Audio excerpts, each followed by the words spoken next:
Fox 2 presents Hancock and Kelley. Good Sunday morning and happy New Year's Eve. Welcome to this special edition of Hancock and Kelley on Fox 2. 2023's political winners and losers, and a look ahead to a huge year in politics with the 2024 elections upcoming. On the right, John Hancock. Happy New Year. On the left, Michael Kelley. 2023's almost over. I'm Andy Banker. Here's the agenda. Our 2023 political winners and losers from St. Louis to Washington. We'll also crystal ball the big year ahead with the 2024 elections. And John and Michael make their New Year's resolutions, not for themselves, but for each other. Now, to get ready for today, John and Michael gave me a list of their political winners and losers for the year. Michael's big winner is also on John's list, but we're going to give the tie to Michael. It is St. Louis Circuit Attorney Gabe Gore. Governor Mike Parson appointed him to the post over the summer after Kim Gardner stepped down from an office that had become mired in dysfunction under her watch. Why is Gabe Gore your political winner, Michael? Because he was the biggest winner for the entire region, not only the city of St. Louis. Kim Gardner, after 4 or 5 years of failing to show up and do any aspect of her job, murderers being let loose, people showing up in court with no prosecutors showing up, and then making this ridiculous argument that everybody was out to get her simply because that she brought this new thought process and because of the color of her skin. Gabe Gore has come in immediately, shown up to do the job, has started to right the ship inside the city of St. Louis, which is helpful not only to the city of St. Louis, but the entire region. And this was a big win for the region and for all of us on all sides of the aisle, as political pressure had to be applied on Kim Gardner from both the state level and the local level to make this happen. And Gabe Gore's there, thankfully, now. You obviously like Michael's pick because Gore was on your list too. He was, and he was selected into that position by Governor Mike Parson, who is my list for the winner of the year. You know, Mike Parson, a little sheriff from Bolivar, Missouri, ascends to the governor's office when Eric Greitens resigned. And I think a lot of people underestimated what Mike Parsons was going to be. He navigated this state through COVID. I think he did a good job. Missouri's economy performed as well as any in the country through that disaster. And now we get to the end, and he's managed the legislature very well. There's a lot of different factions in the legislature on the Republican side. Mike Parson has done a good job navigating that world. He was a member of the legislature, and I think that helped. And here, as he enters his final year as governor, he's not running for re-election. Right. He's left a legacy in the state that includes being one of the most magnanimous governors in history when it comes to granting clemency and pardons to people in our system. He's made that a hallmark of his administration, and I think a lot of people on both sides of the aisle have applauded him for that. So Mike Parson is my pick for the winner of 2023. He's not your pick. No, well, he's a Republican, and he is the face of the extremist movement that's going on in Jefferson City.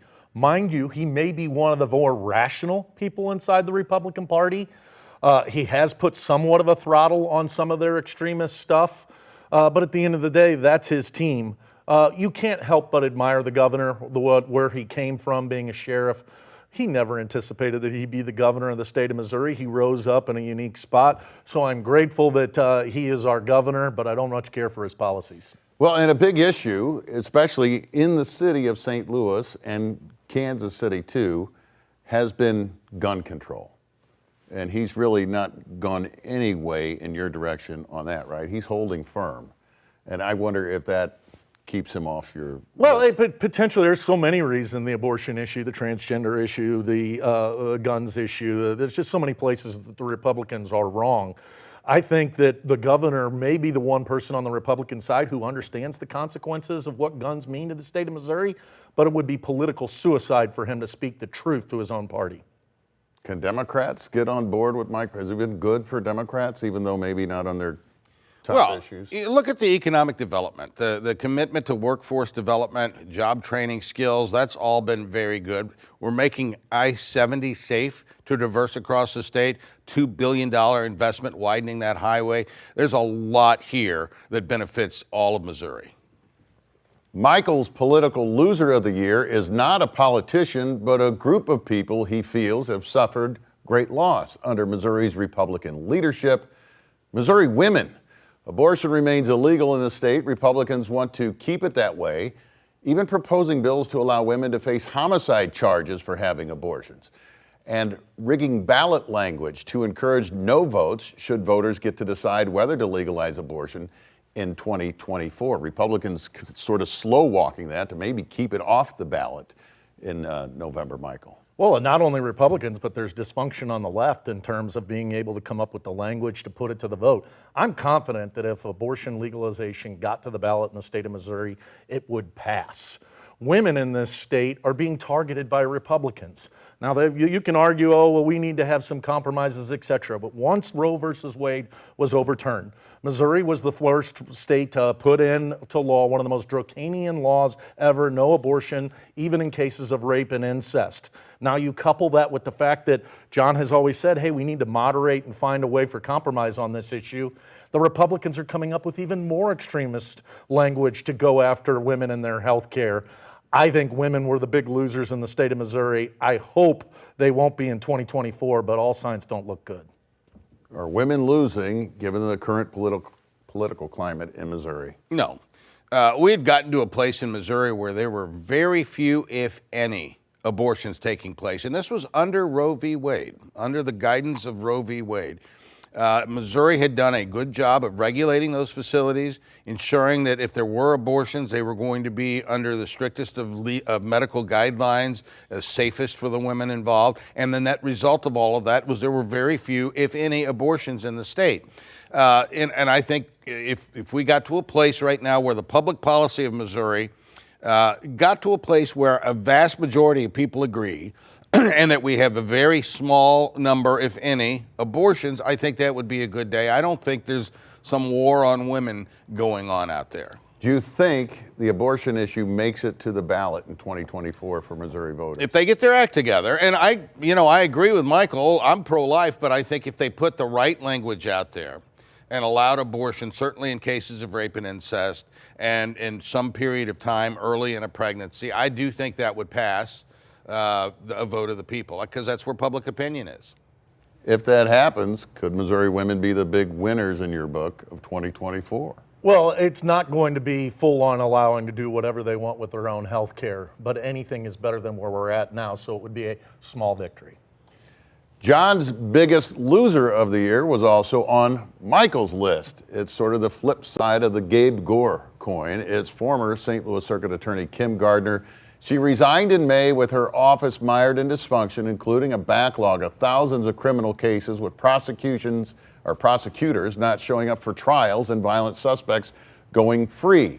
Things reached a breaking point when police say a 21-year-old awaiting trial for armed robbery was speeding in downtown St. Louis and caused a crash that nearly killed a teenage girl from Tennessee. That suspect had violated conditions of his bond more than 50 times, but he was still out of jail. The girl was hit while walking with her parents and lost both of her legs in the crash. She was in St. Louis for a volleyball tournament. John, the Kim Gardner era is over. Well, let's hope. I mean, it could always come back. But, the one positive thing I'll say about the Kim Gardner era is that I've heard for years people posit the idea that we're locking too many people up and that these really aren't, in many cases, really bad people, and if we, were a little more lenient on criminals, that would be okay for society, that society was actually penalizing these criminals. Well, no. We now have an empirical case study of what happens in a city where you don't prosecute violent criminals, and you let violent criminals walk out the door. Guess what? More violent activity occurs. And now it's no longer theoretical. She's proven that for us. So for that, I think Kim Gardner, and I hope that ideology doesn't return to the circuit attorney's office in St. Louis. And I hope that the idea that we prosecute violent felons and incarcerate violent criminals, I hope that pervades the attitude in that office for the rest of time. She was at the top of your list, too. Yeah, and I'm hopeful that we've silenced this. Let's not forget, guys, it was just 2 years before we wound up throwing her out because she wasn't doing her job. She was being featured on 60 Minutes and being held up as a poster child of the new way of doing prosecutions in the country. Look what it's brought us. It's brought us lawlessness. And as a result, many of the people that were elected with her, they didn't show leadership in calling for her to be resigned and for her to go. We haven't seen any cleanup of that language, so I'm hopeful that this is burned into our memories long enough, like John says, that we don't live through it again. Up next, more political winners and losers from 2023. And what about 2024? With the first Republican presidential contests in Iowa and New Hampshire now just a few weeks away.